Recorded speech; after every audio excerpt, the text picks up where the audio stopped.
বিয়েবাড়ি অথবা প্রসিদ্ধ মিষ্টির দোকানে আমরা যখন গাজরের হালুয়া খাই তখন মনে হয় না এরকম গাজরের হালুয়া বাড়িতে বানিয়ে নিলে কত ভালো হতো। তাই এই রেসিপি নিয়ে আমি আজকে এসে গেছি। অথেন্টিক গাজরের হালুয়া বানানোর জন্য আমি এখানে নিয়ে নিচ্ছি লাল গাজর। নর্মালি সারা বছরই আমরা গাজর পাই এবং সেটাতে গাজরের হালুয়া করা যায়, কিন্তু যেহেতু শীতকাল, এই লাল গাজর দিয়ে গাজরের হালুয়ার স্বাদই আলাদা। আমি এখানে গ্রেট করে নিয়েছি, অনেকে সেদ্ধ করেও করেন, কিন্তু অথেন্টিক রেসিপি তাই এখানে গ্রেট করে নিচ্ছি। কড়াইয়ের মধ্যে 4 থেকে 5 চামচ ঘি নিচ্ছি এবং তার মধ্যে গাজরগুলোকে ভালো করে ভেজে নেব। ঘি যত বেশি নেবেন গাজর অত বেশি সফট হবে।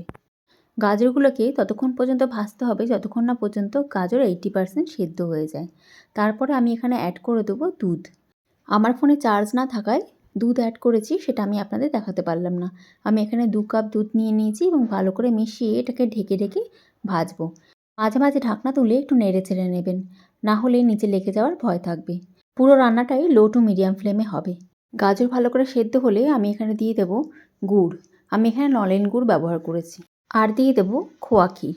খোয়া ক্ষীর দিলে এই হালুয়ার স্বাদ অনেক গুণ বেড়ে যায়। গুড় আর খোয়া ক্ষীর মিশে আসলে আমি এখানে দিয়ে দিচ্ছি ক্রাশ করা আমন্ড আর কাজু এবং হাফ বাটি মিল্ক পাউডার। মিল্ক পাউডার দিলে এই হালুয়াটা একটা ক্রিমি টেক্সচার আসে। ব্যাস, তাহলেই রেডি আমাদের গাজরের হালুয়া। একবার ট্রাই অবশ্যই করবেন এবং ভিডিওটি ভালো লাগলে লাইক করে দেবেন। আসছি নতুন ভিডিও নিয়ে। ভালো থাকবেন, সুস্থ থাকবেন।